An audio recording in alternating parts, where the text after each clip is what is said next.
Comme tous les samedis, c'est l'heure de votre escale culturelle hebdomadaire. Nous la consacrons ce soir à une figure incontournable de la calligraphie contemporaine. Fawzia Hilmi, c'est son nom. Cette artiste franco-marocaine fait voyager son œuvre un peu partout à travers le monde.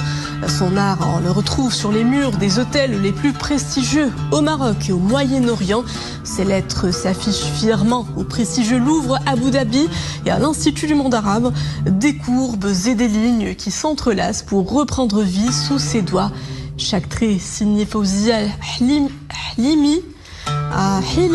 raconte une histoire, celle de l'identité et d'une passion de transmission.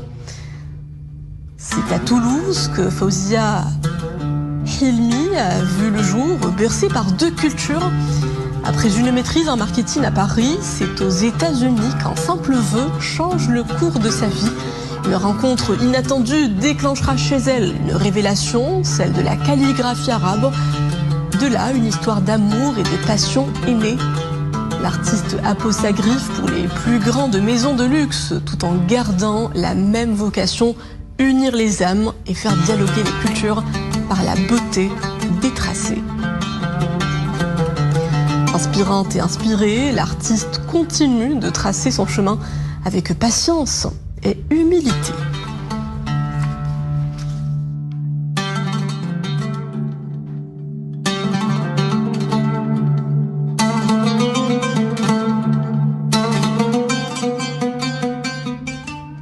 Et nous avons le grand privilège d'accueillir l'artiste calligraphe Fawzia Hilmi qui a fait, on le souligne, le déplacement de Toulouse à Rabat pour être parmi nous ce soir. Bonsoir et merci d'être parmi nous dans ce journal. Nous sommes ravis de vous accueillir dans le 18h30.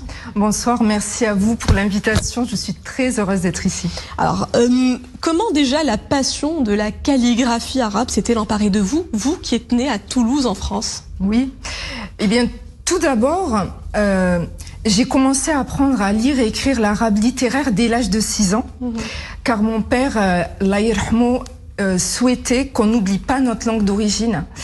Et du coup, il nous avait inscrits à des cours d'arabe. Donc, j'ai appris l'arabe durant toute l'école primaire. Ensuite, j'ai continué au collège où j'ai pris l'arabe en première langue vivante. Ensuite, j'ai continué mes études supérieures à Paris. J'ai travaillé, je me suis pas mal cherchée parce que j'avais beaucoup de mal à trouver ma voie. Et un jour, par hasard, j'ai pris un cours de calligraphie arabe. Et là, ça a été une révélation. J'ai adoré ça. Voilà. Justement, qu'est-ce qui vous fascine le plus dans cet art de tracer des lettres? Quelle est la lettre la plus chère à votre cœur? Ben oui, voilà, ce qui me fascine le plus, c'est les lettres en fait. Les lettres en particulier en calligraphie. Alors il y a beaucoup de styles calligraphiques, mais moi ce que je préfère c'est le style diwan et c'est le style koufik, c'est ce que j'utilise le plus dans mes compositions. Et c'est vrai que j'ai une fascination pour ces lettres. Je trouve qu'elles ont non seulement elles sont belles, mais elles ont des formes très complexes, mystérieuses. Et j'éprouve une sorte d'affection pour ces lettres. Ça peut paraître étrange, mais j'éprouve une sorte d'affection. J'ai l'impression comme si chaque lettre était un personnage comme ça, que je ferais jouer sous mes mains. Voilà, c'est vraiment une fascination. Ça reprend vie en fait sous vos doigts, toutes ces lettres. Est-ce que la pratique de la calligraphie finalement a joué un rôle quelque part dans l'enracinement de votre identité arabe et marocaine? Sûrement qu'elle a amplifié, mais l'attrait que j'avais pour la culture arabo-musulmane était déjà là. Parce que depuis toujours, je suis fascinée par cette culture, par l'art, par l'architecture, par la mode, par la cuisine, par la musique bien sûr. Par le goût. Donc voilà, donc c'était déjà là en fait. Je suis fascinée également par l'époque arabo-andalouse. Donc le terrain était déjà là, on va dire, et ça s'est amplifié maintenant que la calligraphie arabe est mon métier depuis maintenant bientôt 18 ans.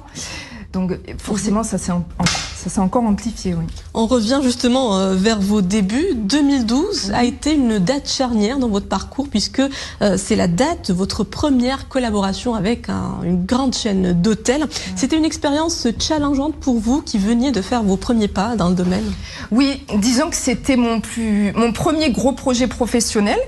c'était avec une chaîne internationale hôtelière au Caire, en Égypte. Et donc, ils m'ont sollicité pour que j'illustre le menu de l'un de leurs restaurants. Donc, c'était des citations sur les thèmes de grands chefs, en fait. Et également, j'ai réalisé également des grandes calligraphies pour l'un de leurs restaurants. Et donc, à cette occasion, je me souviens qu'ils avaient organisé une soirée en mon honneur. Et comme je suis franco-marocaine, ils avaient invité l'ambassadrice de France et l'ambassadeur du Maroc à cette soirée qui était donnée donc au bord du Nil. Et c'est un très beau souvenir.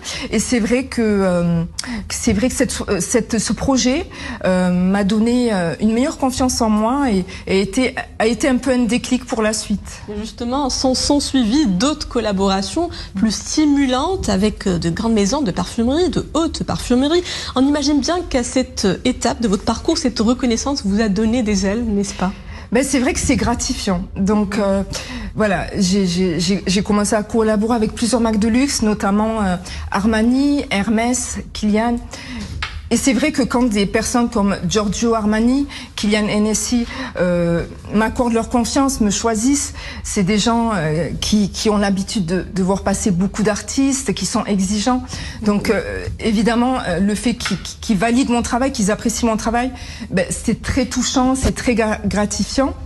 Avec Armani, j'ai collaboré à plusieurs reprises, j'en suis à mon 7e projet.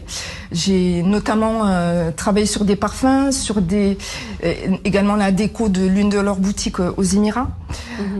Voilà. Et j'ai également travaillé avec des chaînes de télévision, des émissions de télévision pour France Télévisions, France 2 et France 24. J'ai réalisé des logos ainsi que des décors de plateau en calligraphie arabe. D'accord, donc vous dites que vous en êtes à votre 7e projet. Quels sont les projets, les illustrations à venir?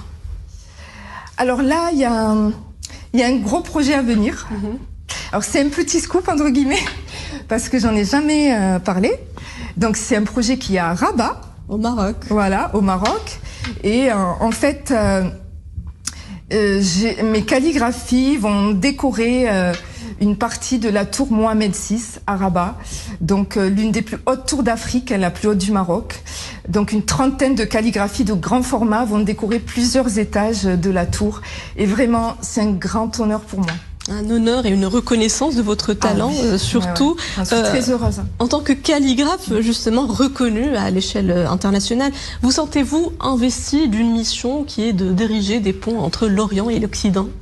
Ben, en tout cas, j'essaie à mon humble niveau, parce que c'est vrai que dans le monde où on vit à l'heure actuelle, les valeurs de paix, de fraternité sont tellement malmenées que du coup, c'est vrai que depuis longtemps, dans mes compositions calligraphiques, je mets en avant ces thèmes-là, ces belles valeurs. Et par exemple, je réalise également des calligraphies en plusieurs langues, en français, anglais, arabe. Et mes calligraphies sont en vente.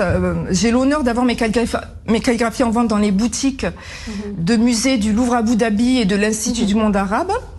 Et là, il y a des gens du monde entier, en fait, qui vont dans ces boutiques, qui les achètent, qui les emportent chez eux.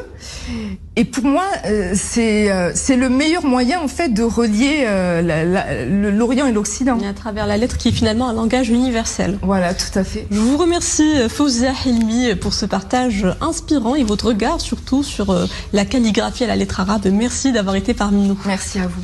Oui, c'est ainsi que prend fin ce journal. Merci à vous de l'avoir suivi. Le retour de l'information en langue arabe, c'est à 20h30. Excellente suite des programmes à tous sur Al-Oula.